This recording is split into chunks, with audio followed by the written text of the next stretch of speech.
I've not yet seen a flower that I didn't like.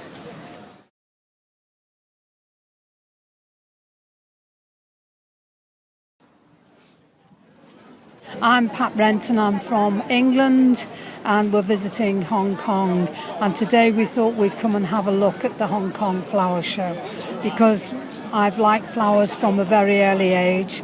My father had an allotment which is like a small area where you grow vegetables and flowers, and my grandfather had an allotment, and I used to go down from about the age of 4 or 5 and help them plant the seeds. Although we used to grow a lot of vegetables, it was only later that I, like to put seeds in.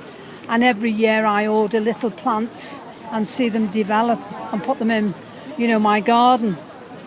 I was probably about 5 when I started to grow flowers for the first time, and I think they were the sweet pea seeds that I put in. Little seeds put into the garden, and then we had a trail of flowering sweet peas. And with sweet peas, the more you cut them, the more they grow, and they're very perfumed and very delicate. I think it makes you feel much happier when you see the flowers come up from a tiny little seed into a beautiful plant. Nature's own way of saying, look at me, I'm nothing, and what am I growing into? And it's usually a beautiful flower. I grow different flowers at home, and I like to see how other people grow their flowers.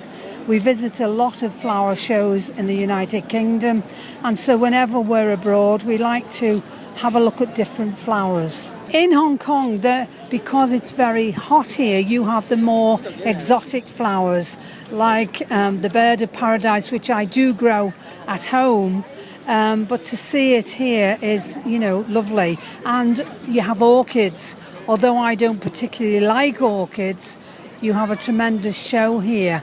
And I think it's just wonderful to see so many exotic flowers, in a natural habitat, really. So, we like to have a look at everything that you can offer, and maybe some of the ideas we can take back to England with us. Tomorrow we're going to Australia and we'll be visiting the Melbourne Flower Show. So, that'll probably be totally different concept, to this one. Because the flowers are slightly different in every area you go. If you go in a colder area, you'll have different type of flowers, like the Arctic flowers or the alpine flowers. But people try and grow those kind of flowers in their country, but they don't succeed as well as, in your home country. Whenever we go to any flower show, it's very, very busy. Anywhere it's busy because people like to see the colours, and I think when you have bright colours, people feel a lot happier to see the bright colours. And that things are actually growing. That's another thing that people like. When you put a bulb in or a seed in and it develops into a plant, it's just a joy to see it.